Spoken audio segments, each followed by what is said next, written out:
Your HR strategy is probably not aligned with your business strategy. Not really.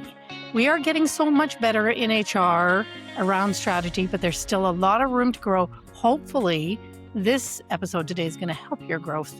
That's coming up now. And this is the HR Hub. Keep listening to learn about this topic and all kinds of things related to HR. You can also find me on YouTube. So today, my guest is Nadia Uberoi. Nadia is the head of people at Garner Health, which is a fast-growing healthcare technology company. She excels at thinking about business strategy and how HR strategy should fit with that, which at Garner is helping enable their growth and helping them achieve their mission to transform the healthcare economy. I would call that a big, hairy, audacious goal. Hello, Nadia. How are you? Hey, I'm great. Happy to be here. Yeah, happy to have you. So we're going to talk about business strategy, and I think there's some definitions are warranted here, though. So let's start with HR strategy. How do you define what is HR strategy, and can you help us think about, visualize what you mean by that? Yeah, definitely. I think for me, the HR strategy is the operating system that allows your business strategy to run effectively.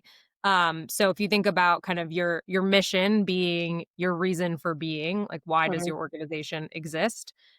Your business strategy is the path that you take to accomplish that mission. And your HR strategy is the infrastructure enabling your business strategy. It's how you hire, develop, organize, and reward talent, and kind of the environment you create so that the business can achieve its goals. Like a lot of strategy cycles are, you put together a strategic plan and then you go and execute it. I don't know if that's relevant to you or not, but what does your strategy cycle look like, especially seeing as you're, you know, integrating it with business strategy? Yeah. So at Garner, we have a very robust kind of planning hierarchy for strategy and prioritization, which helps ensure that every function's strategy and focuses are continually aligned with the business objectives. So kind of starting from like the top of the hierarchy, we have our mission, which as you mentioned is to transform the US healthcare economy, delivering high quality and affordable care for all. Totally an easy thing to do. Totally. Um, totally. But so our mission does not change, right? That's our existence. That's why we exist as an organization, and that's what we're aiming to do. But how we accomplish that mission could change, right? Like that's kind of where the strategy comes in. So from there, we have our long-term plan, which is like, how are we over the long term going to achieve our mission? What is our business model, and how does that break down into potential products, phases? And this we update, every 2 years or as needed. And so for us, that's our set of actual products and incentives and data science, right? Like the way that we are actually kind of transforming this ecosystem. So what does your So HR strategy look like? yeah, so I think so there's kind of like two parts to it. I think there's the if you take the level of like our long-term plan, which is like our long-term business strategy, right? So I Hmm. think that the HR strategy and infrastructure that enables that is kind of our people philosophies. How do we approach people? So this is like our values and our culture, right? And our kind of our employer value proposition and our like Hmm. talent and total rewards philosophies, right? Some of Hmm. these things are like, of course, they can change over time, but they're generally, right? We have a clear kind of picture about like how do we think about these things in a way that's going to holistically help us achieve our long term business strategy from our kind of bigger picture philosophies and infrastructure, right? We also plan on an annual basis, and those are kind of the pillars that are going to enable us to make progress towards our mission in a given year. So we identify kind of the core pillars and areas of focus. Which are not necessarily like they're not specific initiatives, right? These are like it could be like improve our core user experience or launch our next phase of products or increase the impact and scale of our revenue generating teams, right? Like whatever those kind of areas of focus are that are going to kind of target the right elements of fueling our mission in that year. Hmm. Um, and there's not always going to be a one for one alignment of like this particular pillar is specific to the people function or the culture, right? It's not always going to be like that. But we kind of take those annual pillars, which are our business focuses for the year, and then we look at like, okay, what are the specific initiatives that we are going to tackle, and that every function is going to tackle, right? Not just the people function. And we cross collaborate on identifying those initiatives that are going to enable us to accomplish those objectives for the year. So, Mhm. like kind of maybe the simplest example, right? If we are trying to improve our core user experience, right? Um, what are the blockers to doing that, or what are kind of the obstacles or the things that are going to enable us to better do that, right? We need to make sure we have excellent product managers and engineers in seat. So, do we need to look at the number or quality of our product managers and engineers? Do we have a problem, any type of problem with our headcount planning process, our interviewing process, our compensation? Are we not training people correctly? Like what have been kind of the things that have not enabled us to do this in the past and that will enable us to do it in the future? Mhm. Like, are we losing great engineers? Why are we losing them? And then we use that information to influence like what we prioritize, and shape our underlying mechanisms. So, how do you move from your pillars, which I think are you set annually, to those things that HR is going to do? How do you how does that trickle down to activity? It's kind of the same way that any other function would look at their priorities, right? You kind of look at what are these overarching kind of objectives for the business, right? What are the blockers or things that are going to enable us to accomplish those objectives? And how do we shape that into initiatives that we can tackle in a quarter? And Mhm. so it sounds a bit more idealistic probably than it actually is, right? In reality, there are things that are going to come up, right? Like that are not directly tied to annual pillars. And Mhm. so I think that the key for me is like making sure we are always tying back anything that comes up that we're like, okay, we need to maybe tackle this, right? Like how is it supporting those business objectives? And if it's not, then like either we don't do it or or what's the reason why we are doing it. Are some of the things that come up like, a major employee issue, like that kind of thing comes up and then you have to jump on it, you have to address it? I think of kind of the like what I call the run the machine and the improve the machine as like two different buckets. Oh, okay. So like a huge portion of what my team is doing and what any HR team is doing is run the machine. And those are non-negotiables, right? Like we need to always have payroll ready, right? We need to Right. always address employee issues as they come up. Like those are non-negotiables. We need to run performance reviews, right? We need to like there's all these things that you do them because they are important for the business to just run itself. Mhm. And then there's like, okay, when I think about like planning and prioritization and strategy, right? It's like, how are we improving each of those things? If we need to improve our performance management process, that is like an improve the machine initiative. And that needs to kind of fall into our broader planning mechanism. But just running the process, like it's usually not really negotiable. If that makes sense. Totally makes sense. I love that analogy. I love that analogy so much I have to write it down. Run the machine versus improve the machine? Correct. Yep. Like I think of the run the machine is like it is the ecosystem, right? It is the ecosystem of HR.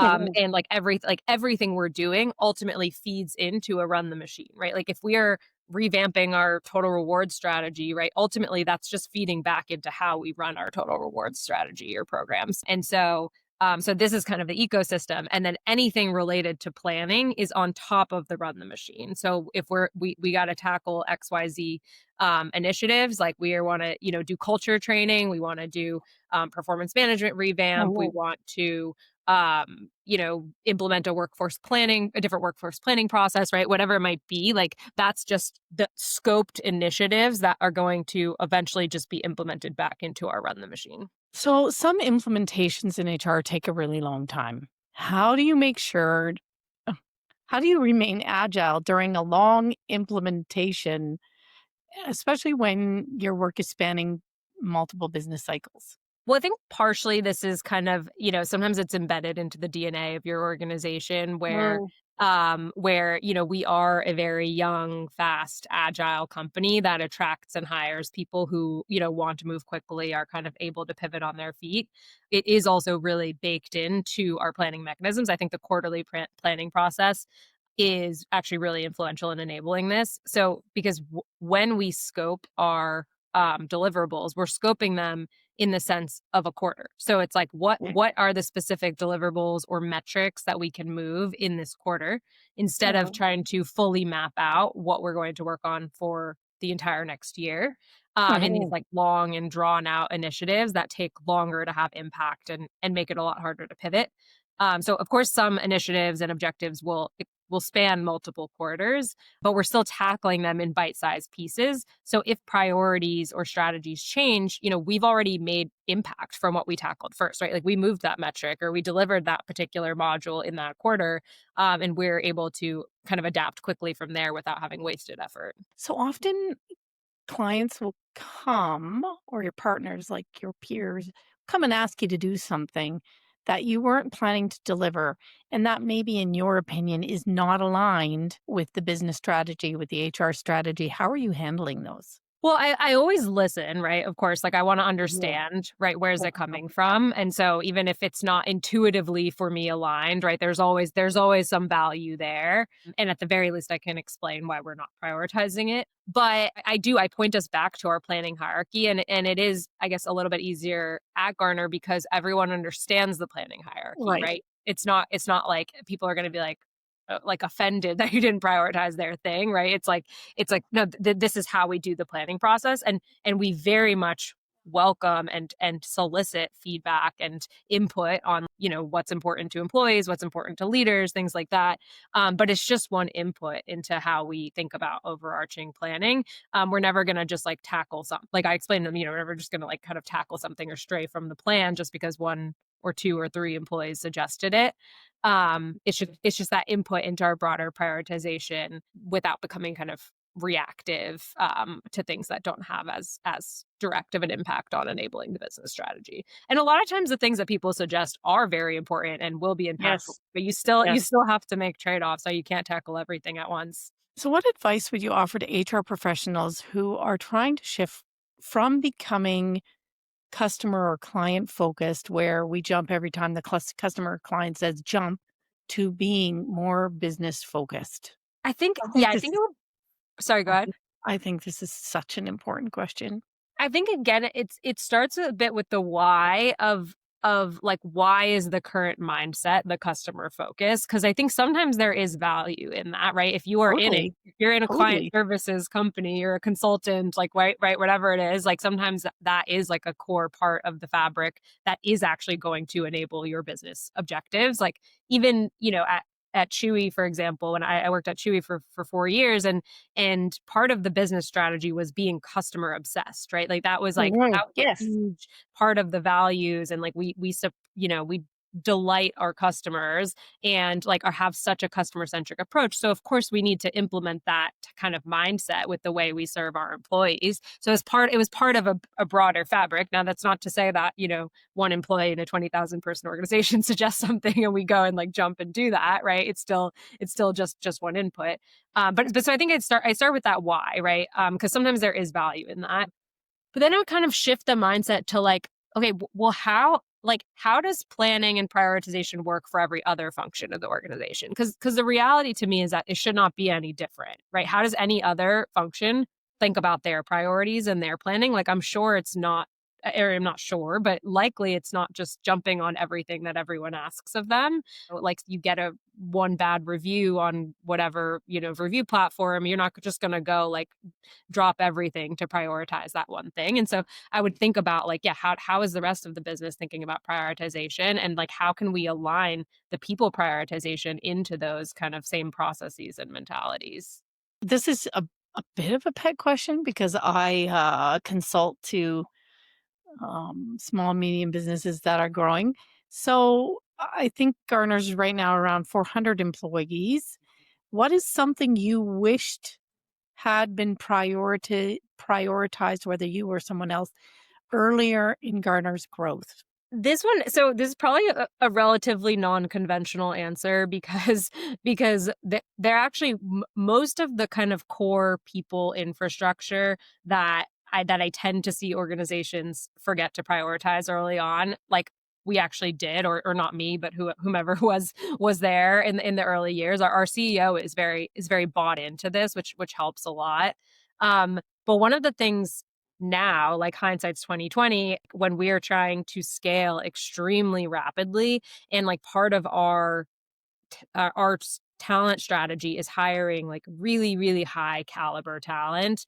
And we are trying to hire a lot of them. And so I wish that we had really thought about our employer value proposition, or EVP, and how we brand ourselves as an employer to attract the right talent. Because in reality, right, we should be able to kind of attract and hire the same levels of talent as a lot of really well-known employers are able to at this point, but there's just a little bit lesser known and less clear branding around what we offer as an employer, and why you might want to kind of work here. And so it now takes a little bit more effort to scale at the pace that Mhm. we're trying to scale at without kind of sacrificing, of course, quality. That was useful. That was personally useful to me. Thank you. And that's funny because right after we record, I'm going to an EVP session to help a client Oh, develop their. nice. So I want to understand sort of the cadence of activities and who's involved.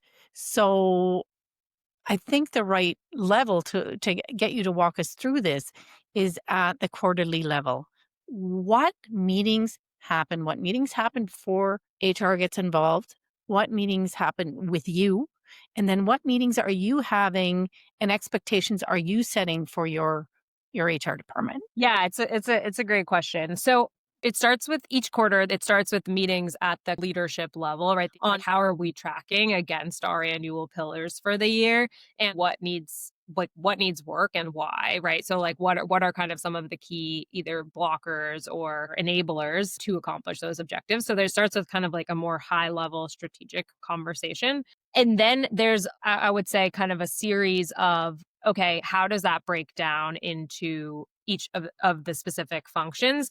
And this is where I think, I don't have a super clean answer for this because it is a bit of top down and bottom up, right? So I'm talking to my team about Mhm. the pain points and like things like what feedback are we getting, right? And how, like, what are we kind of experiencing on the ground? And then also getting this kind of like lateral, right, from different leaders across the business and with the executive team, of like what are kind of some of the things that they might suggest from a people perspective.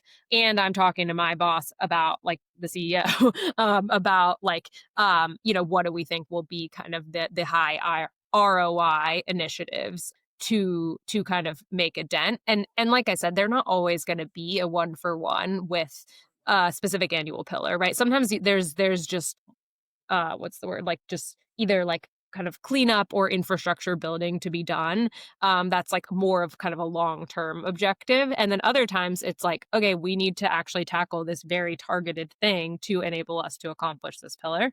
Um, and then there's kind of like a refinement process, and that's where we list out some options. Like then we actually scope it into clear objectives and deliverables. So like I mentioned earlier, like what can we realistically tackle in this quarter?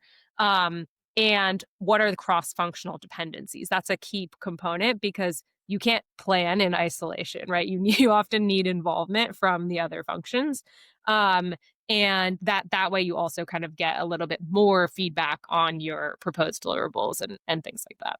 How does this translate into people doing things? What's the process for getting, your HR staff to actually do stuff? Yeah. Yeah, I think it comes down to clear ownership and accountability, right? So every quarterly priority has an owner. Oh, And so that person is responsible for getting the thing done. Of course, they're not the only person involved. Like if I have a, deliverable to my name, right? Of course I'm using my team to accomplish those deliverables, but I'm ultimately the accountable party, the responsible party for that thing. So I think at the end of the day, it's like this is your job because the deliverable was assigned to you, and there's some mhm. kind of, I would say we do emphasize that pretty heavily our kind of performance mechanisms, right? Did this person accomplish their quarterly deliverables? Okay. Do you have software that assists you guys in doing all of this? We don't. In the quarterly planning process is still done in spreadsheets. Okay. I was hopeful you would say something else. I Okay. know, I know. Yeah, yeah. I mean, we're very conscientious of system proliferation. Like, there's like Ah, not having a different software for everything, right? There's so many solutions out there, and like oh, having there all sure the different. are. And we also have, I would say, like, very sophisticated people who can design very sophisticated spreadsheets, and a lot of systems out there are just sophisticated spreadsheets with a better UI. So, Yes. so we're a little bit wary of that, but generally more like in other types of processes, more tech enabled. Right. Interesting. Okay. There was a lot in that too. All right. Where can someone find you and Garner? You can find me on LinkedIn. I'm Nadia Uberoi, and you can learn more about Garner at getgarner.com. Okay. All right. I'll put links to those in the show notes. Well, thanks, Nadia. That was informative. And I love both the combination of high level and details. I'm also thinking about this. We need to run the machine versus improve the machine. I like that analogy. And so, you people out there, did anything come away from this conversation for you? If so, can you put that in the show notes and share with the rest of us? We have, however, reached the end of the episode. Thanks for listening out there. We'll catch you next time when I talk with another outstanding guest.